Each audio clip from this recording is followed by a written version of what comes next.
Hello, this is Wayne Rivers at the Family Business Institute. Thanks for tuning in as always.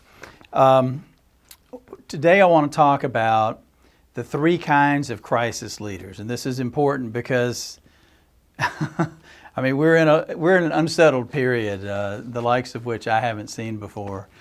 Even after some other well-publicized and well-known events in our lives, this one seems to have taken on a life that's different from the others. And the source for this blog comes from my friend Arlin Sorensen. He's in our peer group, I think I've mentioned before, and I really enjoy his blog and get some terrific ideas. So he began his blog yesterday with, quote, "So, you never signed up to lead in a crisis." And boy, you talk about an arresting first sentence that really got my attention. But he talks about the three kinds of crisis leaders. And I think this summation, like all summations, it's general and broad, but it does have some kernels of truth in there that really grab me. And I think a crisis in some ways is like sports. I remember hearing one time that sports doesn't build character, it reveals character.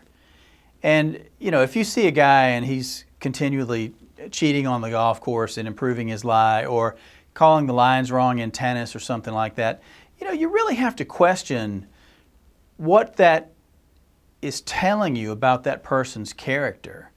And I think crisis leadership may be revealing in the same way that sports is sometimes revealing of people's character. So the first type of crisis leader is the frozen leader. So these people are not ready. They're really locked into their routines, they're locked into their norms, and they're not very flexible at all. And they'll be identified by saying things like, it's outside of my control, or other organizations have more resources than we do to cope, and we just don't have the resources to get by, or there's nothing I can do. This is certainly something bigger than me. I remember going through a bit of a crisis in one of my early jobs in my career. This was in the late 80s or early 90s or something like that. It was a really long time ago. And we had what in that little company, could only be described as a crisis. And the boss, a guy who I really respected, this has always baffled me, went on vacation. So we got this on Monday. We got this announcement on Tuesday. On Monday afternoon, he says, "Well, I'm going to be out for the next 10 days. Gone. And he was a guy who was very much locked into routines. And this unsettling event took place, and man, he was literally absent. And so the troops, we got together and figured out what to do and came up with a plan. The plan didn't include him. We had looked to him as a leader, and suddenly the leader is utterly absent. That didn't work out too well. The second kind of leader, and I have to admit, in spite of myself, I don't want to be here, but this is the kind of leadership that I identify with. So, okay, yeah, we're having a bit of a crisis and things are unsettled right now, and I'm looking forward to getting back to business as normal. Well, who knows? There are writers out there that say this is the new normal. It's not going to ever be back to normal. But those leaders change as little as they have to. They're anxious to get back to normal, and they say things like, "We've made a few changes. Let's just lock in for now and hope these changes work, and then we'll see a little bit later." Or they say, we really can't make any more changes because we really need some stability in the organization right now.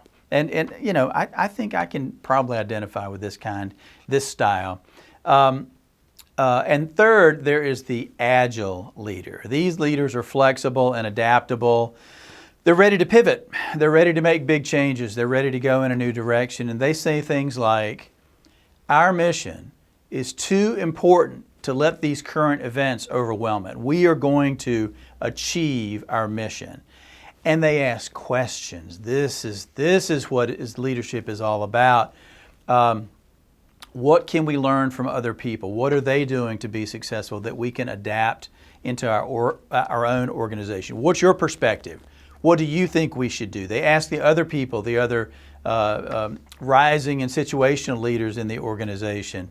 What can we learn? How can we do things differently? What can we do better? We've made a few changes, but I think if we made one more change even, we could do things even better. So the point in Arlin's blog is that in a time of crisis, you're going to have to give up something. Maybe it's your routine, maybe it's a relationship, a customer relationship, whatever it is. Doug McWright of the Family Business Institute says a brilliant thing. He says, there's no perfect decision. There's always trade-offs. There's always trade-offs. And so now in this period of unsettledness, we are making trade-offs sometimes daily. And those trade-offs will help reveal our leadership. Finally, Arlin closes with this, a quote from an article that he got back in 1980. Opportunity is a definition. Opportunity. Turbulence causes change, and change is one man's opportunity and another's downfall. This is Wayne Rivers at the Family Business Institute challenging you, what kind of leader are you, frozen, agile, or hesitant, in this time of unsettledness? Thank you.